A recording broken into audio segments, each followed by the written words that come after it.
ጸጥ ባለ የእንግሊዝ ከተማ ውስጥ አንድ ወጣት ከአሮጌ ሬዲዮ አጠገብ ተቀምጧል። አንድ ቀን ዓለም እንደሚሰማው ሳያውቅ የሌሎችን የእግር ኳስ ፕሮግራም ሲኮመኩም ተስተዋለም። ግጥም ሰማ፣ የሌሎች ግቦችን ሲመለከት ኖረ። በዚህ መካከልም ዕጣ ፈንታ ሲገለጥ ተሰማው ይሉለታል። ይህ ወጣት አድማጮቻችን ፒተር ዶናልድ ድሩሪ ይሰኛል። ዓመታት ነጎዱ። እናም ያ ልጅ ዓለም እንዲያውቀው የሚያደርግን ድምፅ በፍጥረተ ዓለሙ ላይ አስተጋባም። ሴኮንዶችን ወደ ታሪክ የሚቀይር ድምፅ፣ ጨዋታውን ብቻ የማይገልጽ አስተያየት። ፒተር ድሩሪ ሲናገር እግር ኳስ ቲያትር ይሆናል፣ ቀላል ግብ ደግሞ ግሩም ግብ ይሆናል፣ የመጨረሻ ፊሽካም አፈታሪክ ይሆናል። ሮም ተነስታለች፣ ግብ ለሁሉም አፍሪካ፣ ከስታዲየሞች ባሻገር የሚያስተጋባ ቃላቱን እንካችኋል ለዓለም፣ ወደ ልቦች የሚሰርጉ ውብ ስብጥሮች። እሱ ተንታኝ ብቻ አይደለም፣ እሱ የሜዳ ላይ ገጣሚም ነው ይሉለታል። የእግር ኳስ ታላላቅ ጊዜዎችን ጠባቂ፣ ጨዋታው ከመጀመሩ በፊት ድምፁ ልዩ ሐሴትን ሊመግብ የሚችል ሰው ፒተር ድሩሪ፣ የማራኪ ጨዋታ ታሪክ ሰሪ፣ እግር ኳስ ለዘላለም የማይዘነጋው እጹብ ድንቅ ማራኪ ድምፅ።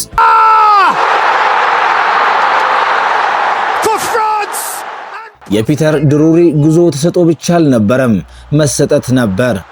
ዓለም የእሱን ተምሳሌታዊ ኮሜንተሪ ከመስማቱ በፊት ቡድኖችን በማጥናት ታሪኮችን በመማርና ጊዜያትን በማስታወስ ረጅም ሌሊቶችን ያለ እንቅልፍ ያሳልፋል። ምክንያቱም ይላል እግር ኳስ ክብር ይገባዋል፣ መጮህ ስለቻልክ ብቻ እንዲሁም ታስተላልፈው ከቶ አይደለም ብሎ በጽኑ ያምናል ፒተር ዶናልድ ድሩሪ። እሱ ትኩረትን የሚሻ የሚያሳድድ ፍጹም አልነበረም። እሱ እውነትን እያሳደደ ነበር። የጨዋታውን እውነት፣ የደጋፊዎችን ስሜት፣ የእያንዳንዱን ስታዲየም የልብ ትርታ። እናም ቀስ በቀስ ዓለም ማስተዋል ጀመረች፣ ትኩረቷን ወደ እሱም ቸረች። አዘጋጆቹ የተረጋጋ ዝግጅቱን አደነቁ። ተጫዋቾቹም ቢሆን ታሪካቸው እንዴት እንዳቀናበረ ተደነቁ። ደጋፊዎቹም ቢሆኑ ቃላቶቹ አንዲትን ቀላል ግጥሚያ ወደ ንጹህ ቲያትር እንደሚያሸጋግር ተመለከቱ። አድናቆትንም አሽጎደጎዱለት። ከቀዝቃዛው የእንግሊዝ ምሽቶች፣ ከትናንሽ ሜዳዎች በስተጀርባ እስከ ዓለም ዋንጫ መድረኮች ምሽቶች ድረስ ፒተር ድሩሪ በየቦታው ተመሳሳይ ስሜትን ይዘራል። በትህትና የተቀረጸ፣ በእውቀት የተቀነበበ፣ በእግር ኳስ ፍቅር የጎለበተ ስሜቱን ያጋራል። ታዲያ ዛሬ ሚሊዮኖች ሲቃኙ አስተያየት ብቻ አይሰሙም፣ ጥበብን ይሰማሉ። ለእግር ኳስ ነፍሱን የሚሰጥን ሰው ያዳምጣሉ። ከጩኸት በላይ የሚያስተጋባ ድምፅ እና ጨዋታው ለምን አስፈላጊ እንደሆነ ያስታውሰናል። ፒተር ድሩሪ ጊዜ የማይሽረው የዓለም ታላቁ የእግር ኳስ ከያኒ ሰው። Right now, Arsenal are doing it like no one else.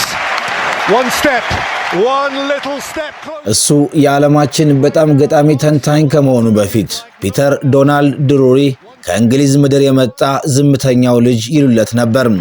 በትሪንግ ትንሽ ከተማ ያደገ፣ አባቱ ቪካር ነበር። የተረጋጋ ድምፅና ኃይለኛ ቃላት ያለው ሰው ምናልባት እዚያ ነው የጀመረውም ይባላል።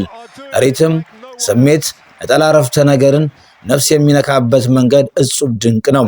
በወጣትነቱ ፒተር ስለ ዝናና ከፍታ ህልም አላለመም። የሚወደውን ጨዋታ ለመረዳት አልሞ እንጂ ከጅምሩ የተነሳው። ታዲያ ለዚህ የሚረዳው ዘንድ በዩኒቨርሲቲ ጋዜጠኝነትን አጥንቷል።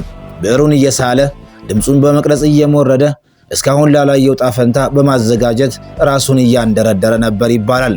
ከዚያም በ1990 መጣ። ወደ ስርጭት የመጀመሪያ እርምጃዎቹን ወሰደ።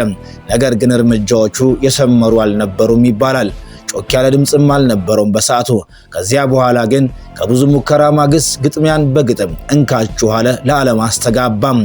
ዓለም በቅርቡ የሚያውቀውን ድምፅ ለዓለም አስተዋወቀ እና ትላልቅ ደረጃዎች ሲመጡ እነ ፕሪሚየር ሊግ፣ ቻምፒየንስ ሊግ፣ የዓለም ዋንጫ ፒተር ድሩሪ የሚያደምቃቸው መድረኮች ነው ተከተቡ።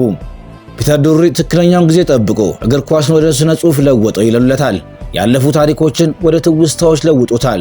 ሮማ ተነስታለች፣ ግብ ለሁሉም አፍሪካ፣ ክርስቲያኖ ሮናልዶ አስደናቂ፣ እያንዳንዱ መስመር ከስሜታዊነት የጸዳ፣ ከዓመታት ተግሳጽ፣ ትህትናና ለጨዋታው ፍቅር የታጩ እያንዳንዱ ቃላቶቹን አስቦ እንካችኋል እያወዳጀም። ከቪካር ልጅ ለዓለም እግር ኳስ ገጣሚ ፒተር ድሩሪ ተንታኝ ብቻ አይደለም።